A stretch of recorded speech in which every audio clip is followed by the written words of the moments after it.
एक बार एक शिष्य ने विनम्रतापूर्वक अपने गुरुजी से पूछा, गुरुजी, कुछ लोग कहते हैं कि जीवन एक संघर्ष है, कुछ अन्य कहते हैं कि जीवन एक खेल है, और कुछ जीवन को एक उत्सव की संज्ञा देते हैं। इनमें कौन सही है?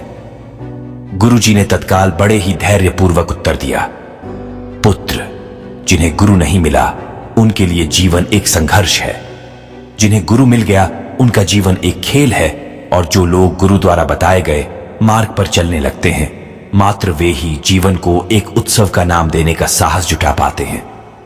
यह उत्तर सुनने के बाद भी शिष्य पूरी तरह से संतुष्ट न था। गुरुजी को इसका आभास हो गया। वे कहने लगे, लो, तुम्हें इसी संदर्भ में एक कहानी सुनाता हूं, ध्यान से सुनोगे तो स्वयं ही अपने प्रश्न का उत्तर पा सकोगे। उन्होंने जो कहानी सुनाई वह इस प्रकार थी। एक बार की बात है कि किसी गुरुकुल में 3 शिष्यों ने अपना अध्ययन संपूर्ण करने पर अपने गुरुजी से यह बताने के लिए विनती की कि उन्हें गुरुदक्षिणा में उनसे क्या चाहिए।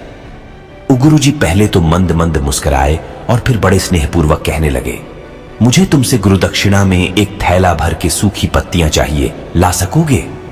वे तीनों मन ही मन बहुत प्रसन्न हुए, क्योंकि उन्हें लगा कि वे बड़ी आसानी से अपने गुरुजी की इच्छा पूरी कर सकेंगे।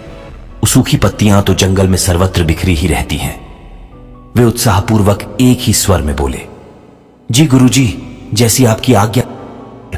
अब वे तीनों शिष्य चलते चलते एक समीपस्थ जंगल में पहुंच चुके थे, लेकिन यह देखकर कि वहां पर तो सूखी पत्तियां केवल एक मुट्ठी भर ही थीं, उनके आश्चर्य का ठिकाना न रहा।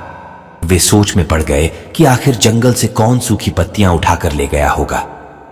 इतने में ही उन्हें दूर से आता हुआ कोई किसान दिखाई दिया। वे उसके पास पहुंचकर उसे विनम्रतापूर्वक याचना करने लगे कि वह उन्हें केवल एक थैला भर सूखी पत्तियां दे दे। अब उस किसान ने उनसे क्षमा याचना करते हुए उन्हें यह बताया कि वह उनकी मदद नहीं कर सकता, क्योंकि उसने सूखी पत्तियों का ईंधन के रूप में पहले ही उपयोग कर लिया था। अब वे तीनों पास में ही बसे एक गांव की ओर इस आशा से बढ़ने लगे थे कि हो सकता है वहां उस गांव में उनकी कोई सहायता कर सके।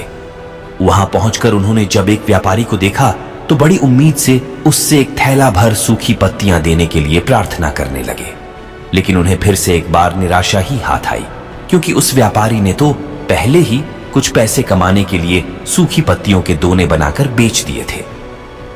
लेकिन उस व्यापारी ने उदारता दिखाते हुए उन्हें एक बूढ़ी मां का पता बताया जो सूखी पत्तियां एकत्रित किया करती थीं। पर भाग्य ने यहां पर भी उनका साथ नहीं दिया, क्योंकि वह बूढ़ी मां तो उन पत्तियों को अलग अलग करके कई प्रकार की औषधियां बनाया करती थीं। अब निराश होकर वे तीनों खाली हाथ ही गुरुकुल लौट गए।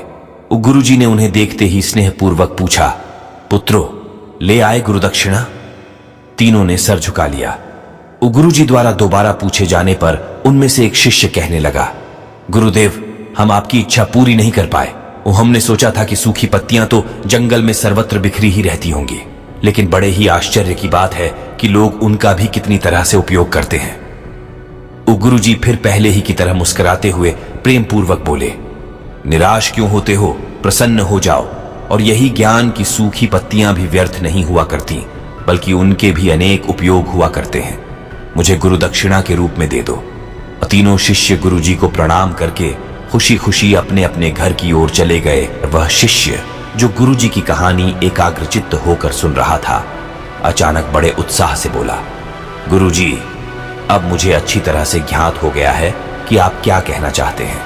वो आपका संकेत वस्तुतः इसी ओर है ना, कि जब सर्वत्र सुलभ सूखी पत्तियां भी निरर्थक या बेकार नहीं होती हैं, तो फिर हम कैसे किसी भी वस्तु या व्यक्ति को छोटा और महत्वहीन मानकर उसका तिरस्कार कर सकते हैं।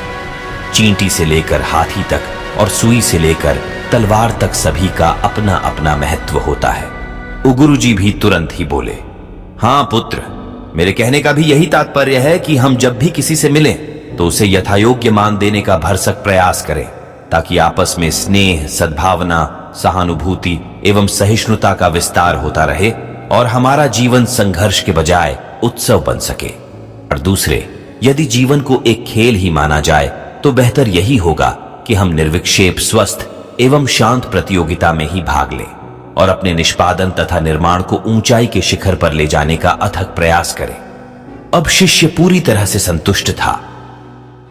अंततः मैं यही कहना चाहती हूं कि यदि हम मन, वचन और कर्म, इन तीनों ही स्तरों पर इस कहानी का मूल्यांकन करें तो भी यह कहानी खरी ही उतरेगी।